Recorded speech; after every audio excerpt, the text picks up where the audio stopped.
one of the things that came up in the debate was the immigrants eating cats, and of course Donald got fact checked right away and silenced. And then I opened up X today, and they got body cam footage, and it's all about this Haitian invasion, and apparently they have all the video proof.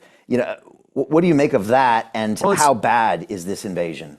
it's a very interesting situation because it gives you an intrinsic look at how the liberal mind works, and specifically when I think of ABC's anchors, David Muir and Lindsay Davis, their fact check was, we reached out to the city manager of Springfield, and he said that it's not happening, or I believe it's the exact quote was, there were no credible reports. And said, oh, great. So you reached out to a nameless, there's no name given, a nameless bureaucrat, someone who, as a city manager, is generally an appointed title. That's not the mayor, that's not a city councilman. So you reached out to a nameless bureaucrat. The bureaucrat has given you a statement, and you're responding with that statement as if that's true. So there's no information of, and by the way, you mentioned going and looking at X. Well, what are people doing now? There's people there. My brother is actually in Springfield, Ohio right now, collecting some videos. They're talking to the people. They're walking around on the streets, talking to people that are dealing with, again, in a town of 60,000 people, 20,000 Haitian migrants from a completely foreign community, from a completely foreign culture, completely foreign civilization, completely different standard of living, completely different way of living. Many of whom don't even speak English, are imported to your town. And they really mean to tell us that there's been no problem whatsoever, and they're all just there to work. It's ridiculous. It's ridiculous on its face. And so, yes, we've seen from the videos, not just these questions of cats and dogs and ducks and geese going missing. By the way, if go and look at any documentary on Haiti, and you'll see there's one of the reasons that Haiti does not have as much wildlife. Partially it's deforestation, and partially it's due to overhunting, because they don't manage the populations of wildlife there. They simply hunt everything to extinction. Again, this is something that if you're managing hunting, you would intrinsically know. Like, for example, deer in Ohio or Pennsylvania, you have to manage the population. They're not doing that. They just hunt everything and track it down and kill it and eat it.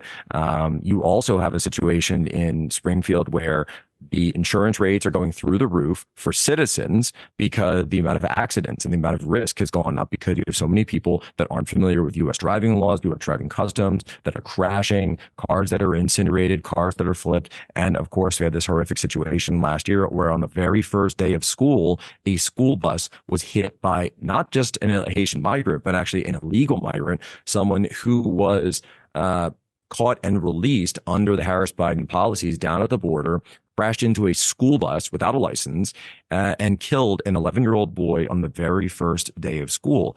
And yet, according to David Muir, well, that's shouldn't even think about that. Who cares about that kind of stuff going on? Well, no, actually, I think a lot of Americans do care about that sort of thing. And of course, President Trump, in bringing it up in the way that he does, he uses the power of imagery, and he uses the power of painting pictures with words to break. If I just talked about this in terms of housing, or in terms of the economic impact, and pointing out that they're taking jobs, or pointing out that federal subsidies are going to these migrants so that they can take jobs and housing from American citizens, that's one level of understanding. But he uses the power of imagery, as he always has, going back to his 2015 speeches, that it really gets inside your head and resonates with you, to the point, while you and I and the entire rest of the media are fired up about this controversy, we're repeating what he said over and over and over. And the psychological tactic there, and you mentioned how he served at Guantanamo, the psychological tactic there is, of course, the picture is going in our heads over and over every time we mention it.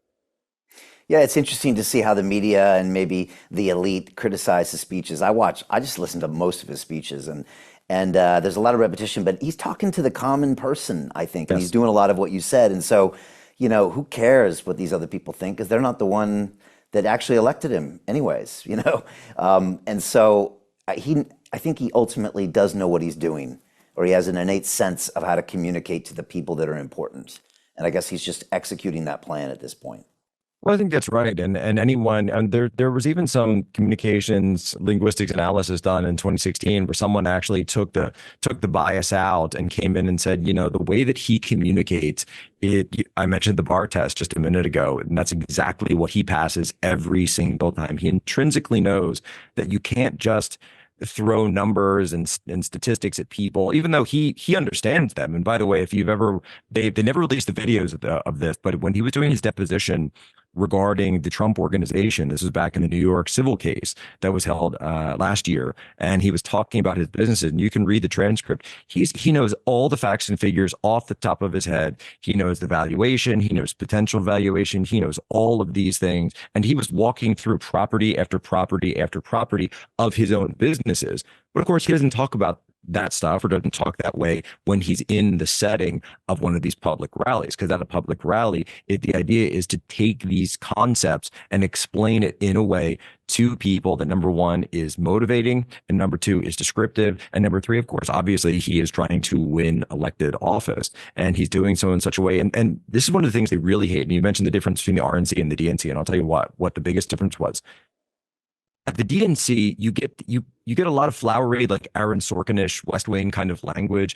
We are going to move forward. We aren't going to have the politics of the past. We're going to have the politics of the future. And it's very well scripted, and it's, the phrases are very nice, but there's no substance to it. It's all empty calories. There's never any actual explanation of what these wonderful policies are. It's just sort of these abstractions of forward, joy, change. Whereas when you go to the RNC, he's telling stories. He's getting into exact details about the situation and it's when they are. He's telling you, he's walking you through stories of crime, horrific stories of crime, migrant crime. In some cases, he's got the family members that have been affected by this. He's there in attendance, and in many cases, they're on stage. He put the families of Abby Gate on stage. He, of course, went to the memorial recently. So again, he's talking about specific substantive issues.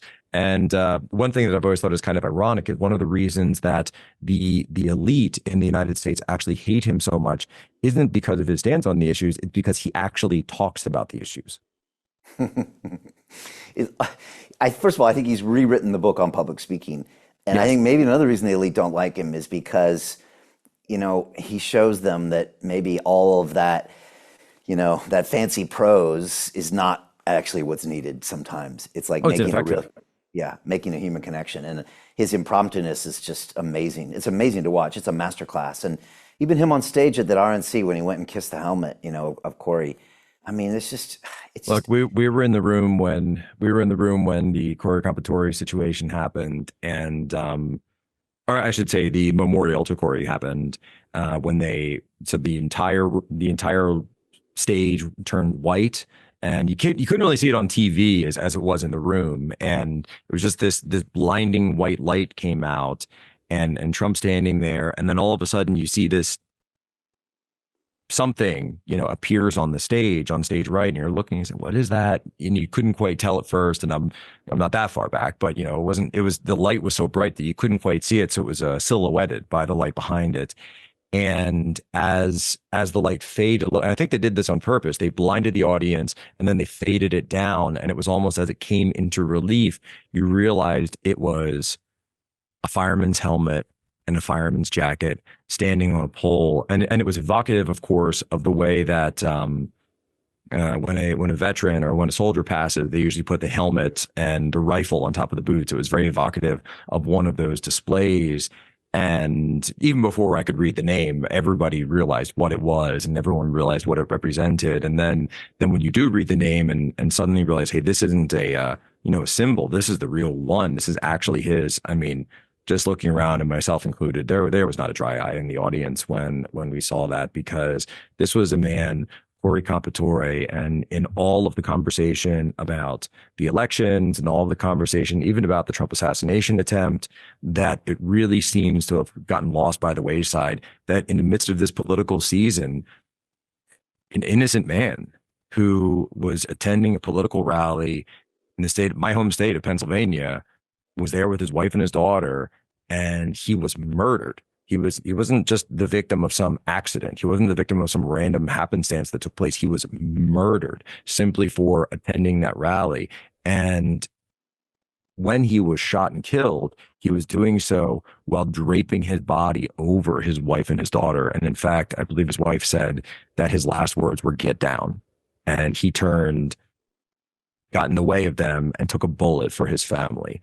And to see something like that, and all of the just incredible things that happen on that very day. It's really does a disservice to us as a people to take the politics out of it and just realize that these were incredibly historic events. And yet at the debate, when President Trump is the only one who brought it up, David Muir cuts him off and says, "Oh, we've got more things we need to get to." Hey, I know investing in crypto is scary. It takes a real leap of faith because there are so many scams, rug pulls, and bad actors out there. It's a dangerous business, which is why 95% of people lose all their money. Well, that's why I created the London Real Investment Club, so you can access the hottest deals on the planet and use the crypto bull market to create the generational wealth that you deserve. Join my team of over 100 people from around the world that are making millions of dollars behind the scenes investing in blockchain, AI, Web3 games, DeFi, Bitcoin, and more. Don't miss out. Click the link below to book a call with one of my team now. But hurry, this bull market will end soon. I know investing in crypto can be scary. That's why you gotta join the investment club. Pull the trigger. Let's do this.